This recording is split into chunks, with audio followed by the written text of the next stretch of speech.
Olá, irmãos. A nossa devocional de hoje é baseada no livro de Atos, capítulo 6, do versículo 1 ao versículo 15. Esse é um texto que fala com muita propriedade sobre o dia a dia de uma igreja, o que é, de fato, ser cristão e o que é ser igreja. O texto começa afirmando que o número de discípulos estava crescendo. A frase literalmente diz isso. E eu chamo a sua atenção para a expressão discípulos, porque talvez não exista palavra melhor para designar uma pessoa que crê e confessa Jesus como seu Senhor e Salvador.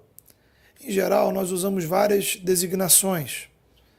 Se eu perguntar quem você é, talvez você responda: eu sou evangélico, eu sou da igreja, eu sou crente. Bem, não há nada de errado com essas expressões, mas discípulo fala de algo mais profundo, mais amplo. Se eu perguntar: você acredita em Jesus? É bastante provável que você diga sim. É claro, eu acredito em Deus, eu acredito em Jesus. Mas e se eu te perguntar: você é um discípulo de Jesus? Qual seria a sua resposta?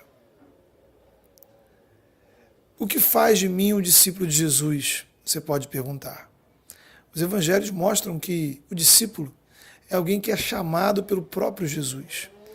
É alguém que tem a consciência que foi o Senhor quem o chamou para segui-lo. Os discípulos de Jesus não eram uma organização que recebiam voluntários. A pessoa se tornava discípulo mediante o chamado pessoal e individual do Mestre. Então a questão é: você já respondeu ao chamado que Jesus fez para você? Você já disse: Senhor, eis-me aqui. Tu és o meu Senhor, o meu Mestre, e eu quero viver como discípulo seu. Ser discípulo é estar em uma relação pessoal com o Mestre. A vontade do Senhor é prioridade na vida do discípulo.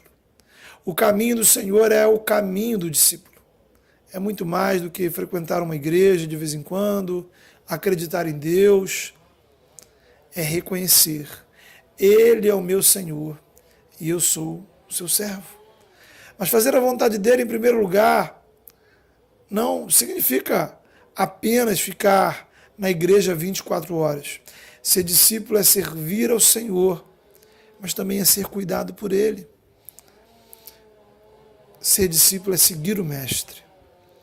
Há momentos em que Ele vai levar você aos desertos, lugares desafiadores, mas haverá momentos que Ele te levará às águas tranquilas, aos pastos verdejantes.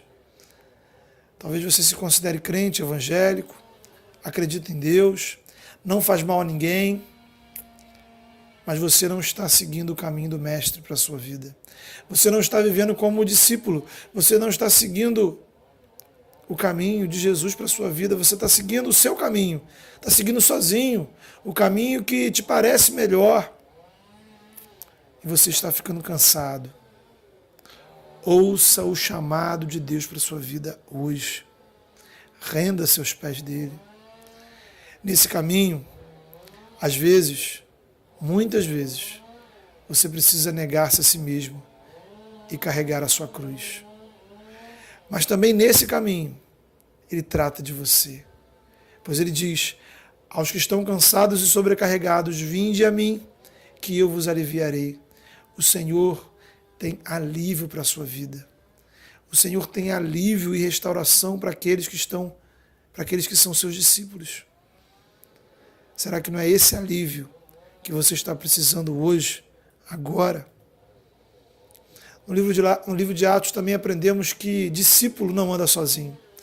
Mais e mais pessoas estavam, através da pregação do Evangelho, atendendo ao chamado de Jesus, se tornando discípulas e passando a fazer parte da igreja.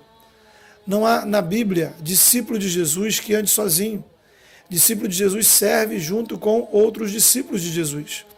Eles formam uma comunidade de discípulos, que nós chamamos de igreja. O número de discípulos crescia, porque o Evangelho gera crescimento, um crescimento natural. A igreja cresce como uma planta que, se estiver saudável, crescerá naturalmente. Quem dá o crescimento? É o Senhor. Qual vai ser o ritmo do crescimento? Se vai ser rápido ou lento? É obra do Espírito Santo. Cabe a nós a preocupação com a nossa saúde espiritual, com aquilo que é o nosso dever, o nosso trabalho. Infelizmente, por todos os lados, vemos atualmente crentes enfermos, igrejas doentes, gente vivendo uma espiritualidade adoecida.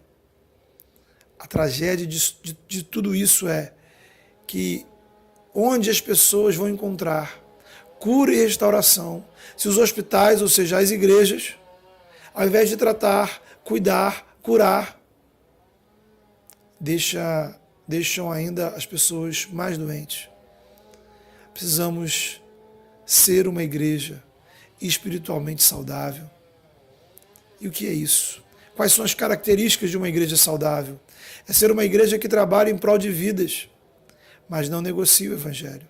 É ter Jesus como centro de tudo que a igreja faz. É uma igreja onde a sua vida espiritual seja mais importante que o seu dinheiro.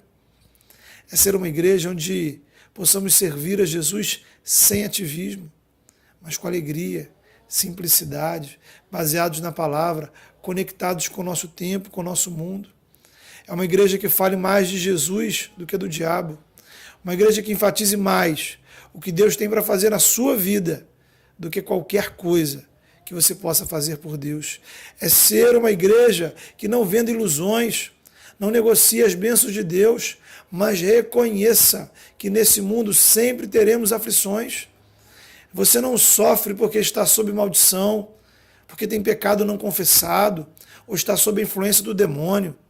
Sofremos porque vivemos em um mundo caído, que sofre as consequências da rebelião com Deus.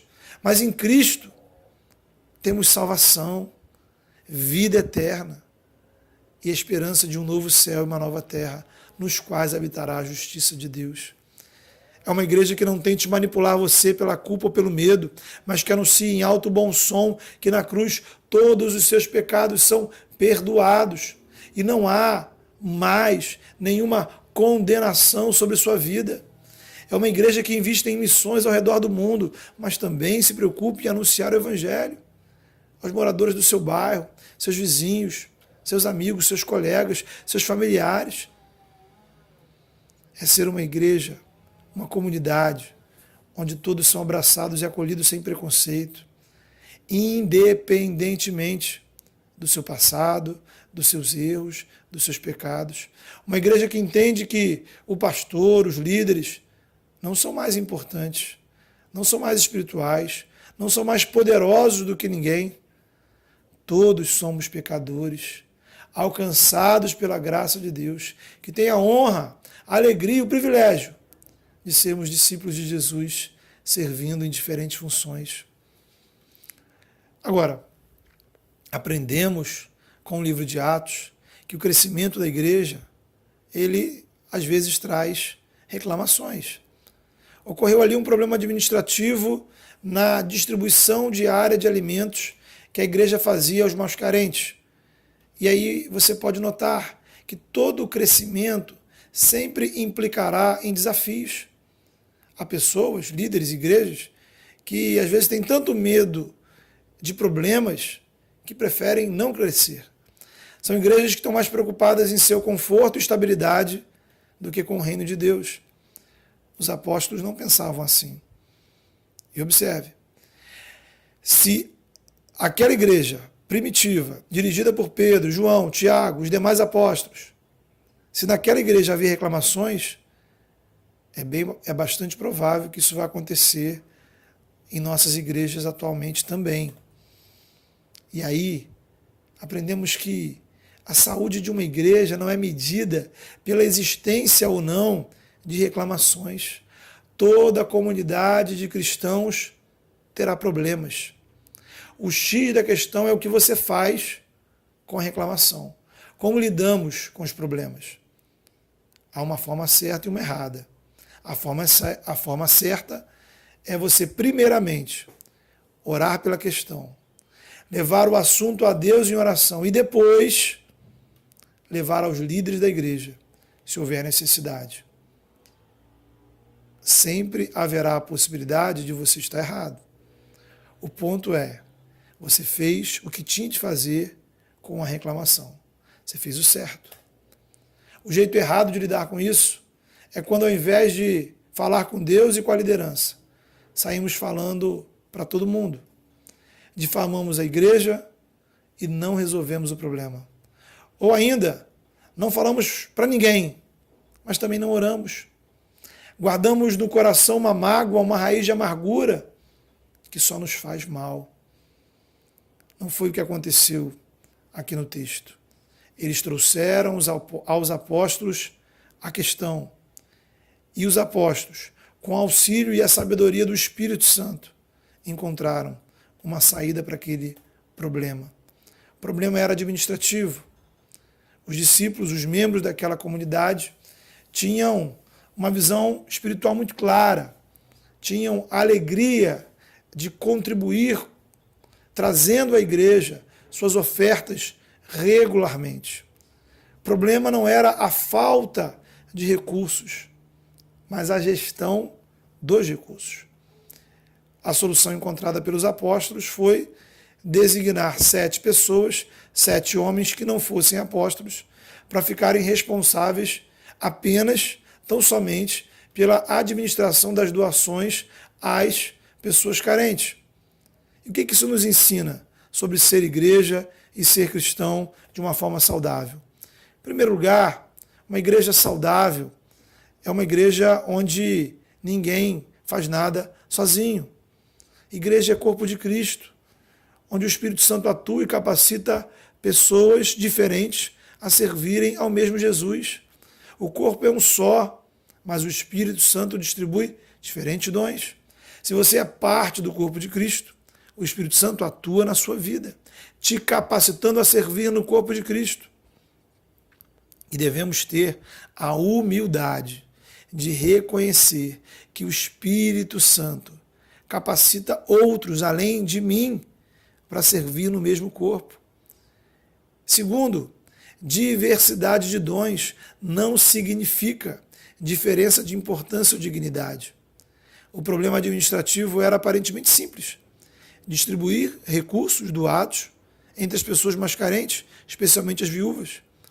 Aos olhos humanos, bastava a pessoa ser um pouco organizada, saber um pouco de matemática, que já estaria habilitada. Mas os apóstolos buscaram pessoas sábias, que tinham um bom testemunho e eram cheias do Espírito Santo.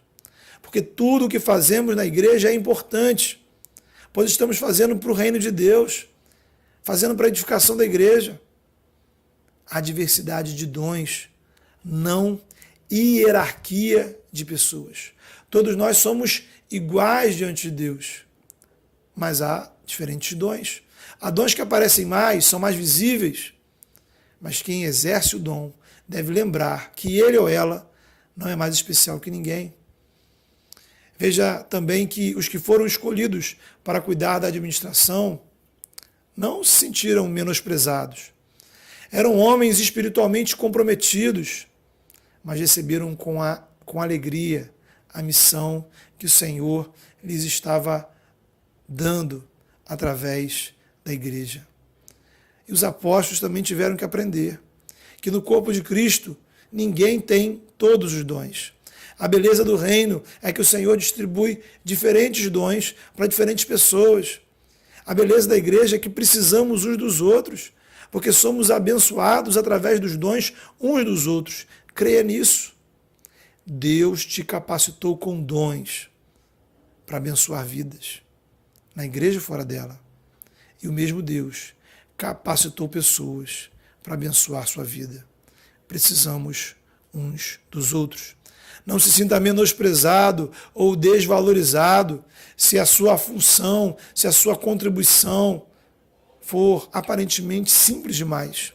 Sinta-se honrado em servir no corpo de Cristo. E dos 3 critérios, apresentados pelos apóstolos, eu te convido a refletir sobre o terceiro: ser cheio do Espírito Santo. Como é que a gente mede se alguém está cheio ou não do Espírito Santo? Pelos frutos. Pessoas cheias do Espírito Santo evidenciam a presença do Espírito em 3 áreas de sua vida. Primeiro, na sua vida espiritual. O seu relacionamento com Deus é caracterizado por oração e leitura bíblica regulares, temor a Deus, participação nos cultos e envolvimento na igreja. Pessoas cheias do Espírito se dispõem a servir sem se limitar a cargos e funções. Segundo lugar, segunda área, a vida e os relacionamentos são marcados pelos frutos do Espírito, isto é, amor, alegria, paz, paciência, domínio próprio, mansidão, bondade. Terceira área é o dia a dia. A sua vida é luz do mundo e sal da terra. É a pessoa que está preocupada em abençoar outras pessoas, demonstrar amor ao próximo, levar o evangelho. Ela se desvia do mal, tem uma vida missionária e dá testemunho de um caráter transformado. Portanto, eu queria te convidar a essas 3 reflexões. Primeiro, como você caracteriza a sua relação com Jesus? Você é apenas crente ou você de fato é discípulo de Jesus? Segundo lugar, você reconhece, percebe os dons que Deus colocou na sua vida?